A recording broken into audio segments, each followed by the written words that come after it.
Welcome to Constructing Connections, the go-to audio series for members of the Constructors Association of Western Pennsylvania. Hello, everyone, and welcome to CAWP's Constructing Connections. My name is Rich Barkowski, and with me today is Alex Etchen, Vice President of Government Relations for Associated General Contractors of America. CAWP is a proud chapter of the AGC. Alex and his team are responsible for advocating on behalf of CAWP and its other 86 construction chapters throughout the U.S. From Capitol Hill to federal agencies and the White House, AGC works directly with elected officials, staff, and regulators to shape policies that support a strong, more predictable, and a pro-growth climate for construction. Welcome, Alex. Thanks, Rich, and glad to be here. So before we get started, I do know that right now you're living in the D.C. area, but you grew up, rumor has it, and you're a Western Pennsylvania guy. So tell us about that. That's right. I grew up in Ligonier, Pennsylvania, and went to school in Greensburg, and then went to Penn State. So still make it back that way a lot. My immediate family still lives there, and aunts and uncles. So enjoy getting back to the area. Great. So it's great to have a local with us. Makes us feel a little more in tune with everything you do. So the past 6 months, I would assume for you and the rest of the AGC staff has been very busy. President Trump was inaugurated back in January, and since then there's been countless executive orders. And then most recently, there's been negotiations over what the president terms as the one big, beautiful bill. So we'll start with that.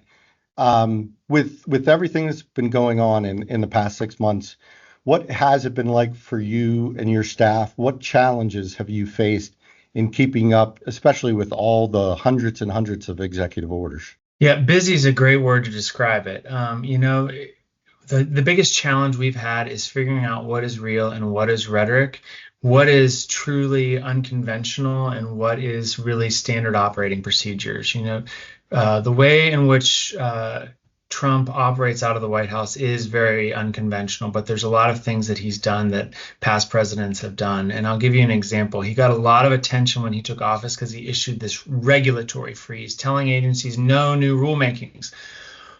Well, past presidents from at least, the Bush administration, the Biden administration, they all did that when they took office because they're stopping any rules that were in the process from their predecessor. You mentioned executive orders. That's also kept us very busy. These executive orders, I like to remind folks, these are instructions to agencies on how they should carry out the president's agenda. President Trump is on pace to issue the most executive orders of any president in history. Wow. So, and I like how you say, what is real and what is rhetoric. I think for most of our listeners, they'd be shocked that there are some things in DC that are rhetoric and not necessarily real. Are there any of the executive orders, and like you said, he's on pace to be the most executive orders of any presidency, but are there any executive orders that you would like to highlight that have, particularly have an impact on the construction industry in general? Sure. So if you think back to the Biden administration, one of President Biden's pillars when he took office was combating climate change. And that's really where we've seen the biggest shift in policy going to President Trump. He's gone out of his way to systematically undo all of these policies put in place by President Biden. For construction, what we're really paying attention to is the project delivery side. President Trump has made clear he wants to deliver infrastructure projects faster and cut through the red tape on these environmental reviews. We have seen them completely rescind all of the NEPA regulations issued by the Council for Environmental Quality. We're hoping that this is an area that they can make some improvement and also really make some lasting improvements. If you remember, this was a priority of Trump during his first term. He issued a policy called One Federal Decision, which really set timelines for agencies going through these environmental reviews. It required them to set up a lead federal agency. It put a timer of about 2 years on these bigger projects before they would have to make a decision. And one of the problems is that was issued as an executive order and through regulation. So it was really pretty easy for President Biden to remove those executive orders and regulations. So we're really hoping that this time around, President Trump will work with Congress to make sure that some of these changes have a lasting effect. And getting back to that, real versus rhetoric too, is I know it's been a challenge just for us. So I know it's definitely even more of a challenge for you and your staff. But with executive orders that are coming out, we receive a lot of calls saying, okay, like in particular to the one that related to federal contracting and affirmative action. Does this mean, contractors will call and say, does this mean I don't have to do X anymore? And it really isn't. Executive orders aren't really, they're not necessarily law. So it's not very clear. And a lot of time you spend telling people, well, hold on, it depends. And then there's court cases. Just talk about the challenges. Are you seeing that? I would think that you are seeing that, as well as how to advise contractors on what to do when you might not know exactly what it all means. That's a great point, Rich. Right when President Trump took office earlier this year, they issued an executive order that they were ending all, quote, illegal DEI initiatives and restoring merit-based hiring. And immediately we got a lot of questions from contractors. Does this mean I don't have to abide by the DBE or Disadvantaged Business Enterprise Program anymore, these contract goals? And, it got back to what does an executive order do and what doesn't it do? Well, executive orders can't override existing law. And so the DBE program, for example, is in law. It was passed by Congress and reaffirmed in subsequent transportation laws. Gotcha. And I think that's an important point to make that distinction. So DBE is in law, whereas the executive order on affirmative action was an executive order. So but people automatically believe that everything's tied in together. And if there's an executive order saying this goes away, then everything goes away as well. So let's talk about your late spring, summer, where you were dealing with what, again, as I referred to as the one big beautiful bill. Last time I saw you, Allie Mills, who I hope is listening, president of CAWP. Her and I were meeting with you because we were on our way to the White House for an event to promote the one big beautiful bill. Obviously, that bill passed this summer, signed into law on July 4th. Specifically, again, just by the name, one big, and it is big, beautiful bill. A lot of stuff in that. A lot of it didn't pertain to construction, but talk about just the things that were in that bill that impacted the construction industry. Sure. So really the base of that bill did come down to tax. And if you remember when President Trump took office in 2017, he pushed the Trump tax cuts, or the Tax Cuts and Jobs Act, as they were called. And a lot of those provisions were either already expiring, but most of them were set to expire in 2026. And so that was really the base of the bill. This bill extended the individual tax rate. It extended that qualified business deduction of 20%, which was for those pass-through companies. It extended the estate tax exemption and indexed it to inflation. But in addition to the tax piece, there was also some other provisions that were impactful that we're watching. There was a lot on immigration. So there was $150 billion for ICE enforcement. There is $46 billion for construction of the border wall. And then there's a few pieces on the workforce front. So two things we had really been advocating for in the past was to expand Pell Grant eligibility for the short-term training programs for career and technical education programs, and then also expanding 529 savings plans to cover post-secondary training and credentialing for licenses and non-governmental certifications. And from that standpoint too, just to touch on that workforce, there really is when you deal with the federal government, and I think state governments, it's probably very similar, but a lot of that workforce development concentration still focuses on, like you talked about the Pell Grants, but it focuses on your traditional 4-year college. Talk about the efforts that you guys have made in trying to redistribute or reallocate or redirect, if you will, that money. You touched on it a little bit there, but that money to things that we would refer to as non-traditional, like apprenticeships and things, but in our industry is incredibly important and incredibly traditional. Sure. We at AGC call it the higher education bias. So essentially, the federal government is spending 5 times as much encouraging young people to go to college compared to a career and technical education program. And so some of these changes were things that we had been asking for from Congress for a while, particularly around Pell Grants. And we continue to advocate for dedicated funding for these career and technical education programs, but this is certainly a step in the right direction. And then, with the one big beautiful bill, you touched on immigration. So there were, like I said, there were a lot of other things in it, Medicare, Medicaid, immigration. You heard a lot of that in the news. But from that construction tax perspective, if it wasn't passed, what impact would that have had on our contractors, especially the mid-sized, smaller contractors, if it was not passed? Yeah, so first I'd like to point out, there was a lot of discussion about these tax cuts expiring that were in the Tax Cuts and Jobs Act, and actually it's not like the tax rate that most construction companies were paying would have just gone back to the way it was in 2016 before that Tax Cuts and Jobs Act passed.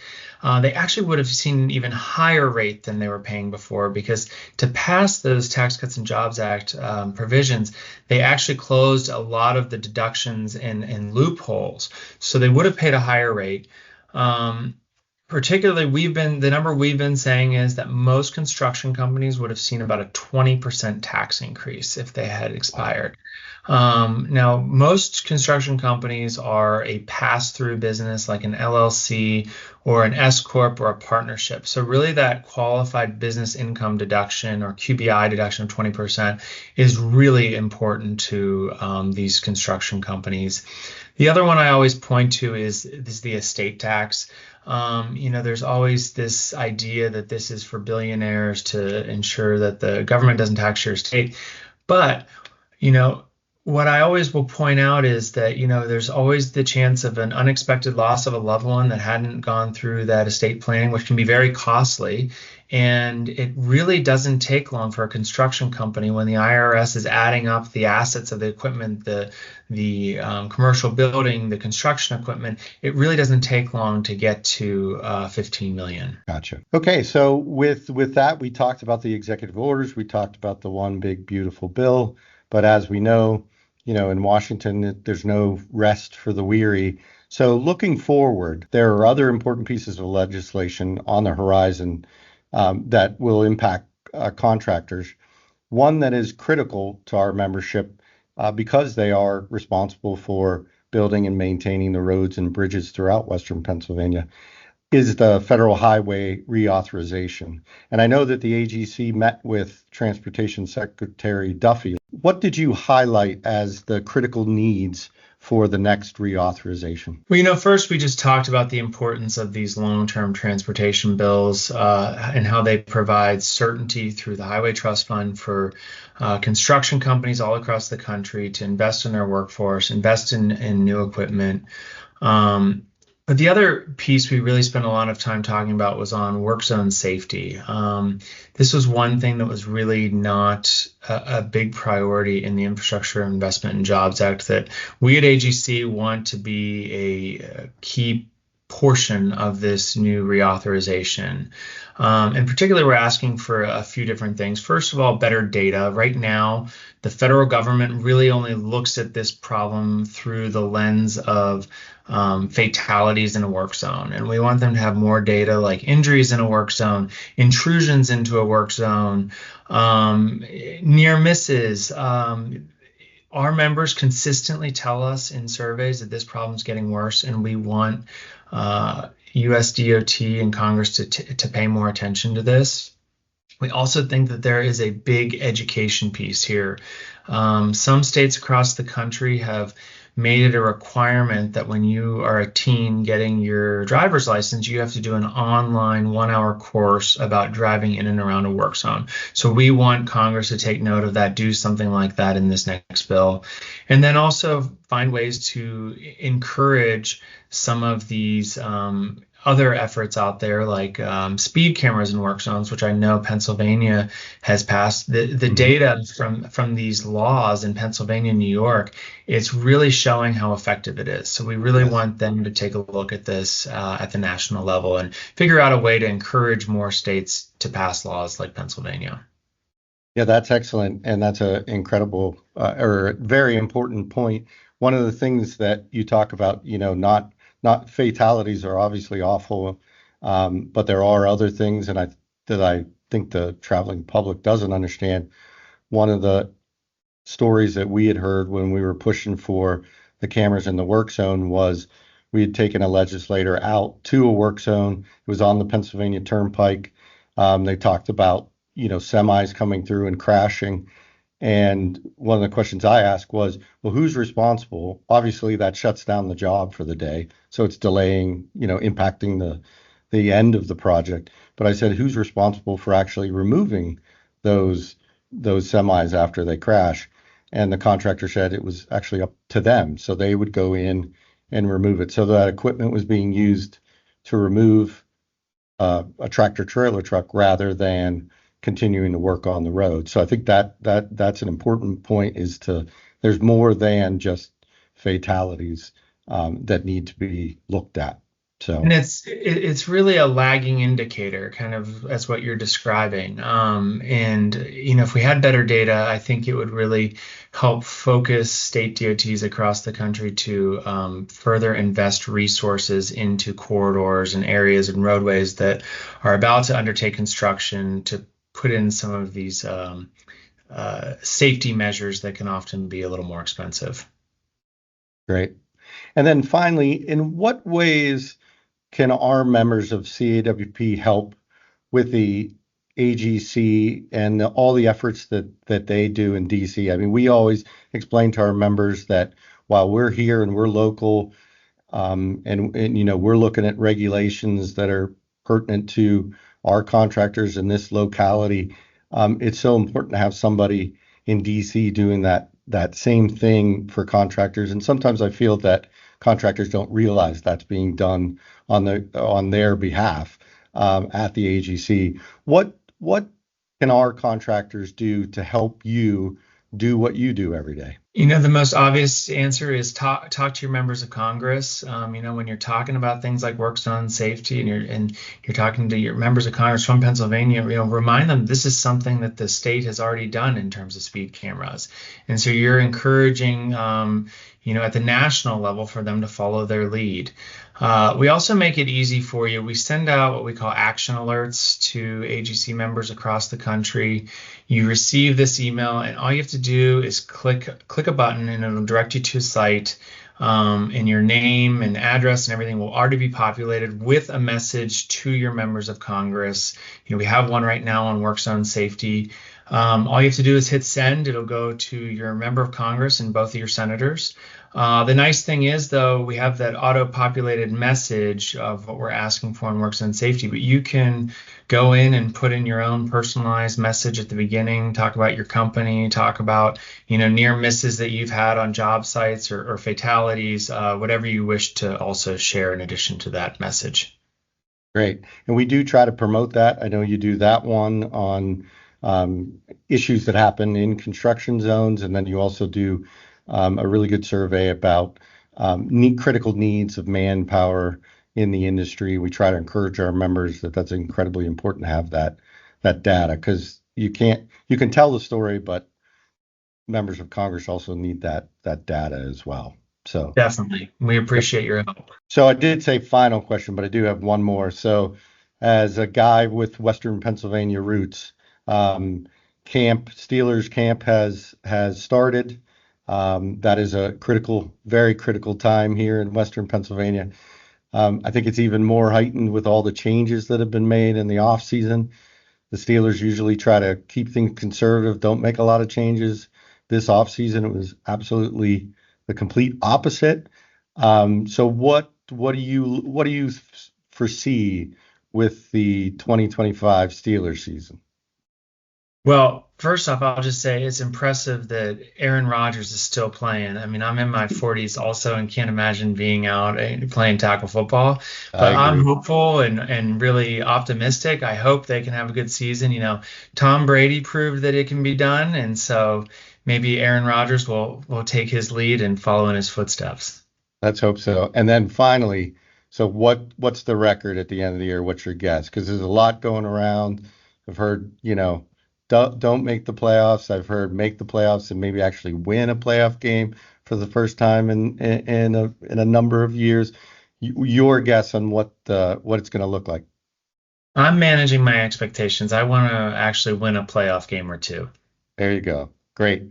I have a neighbor whose dad watches the very first game and then he says, "Oh, they're not even going to break 500." So that's kind of how we roll here.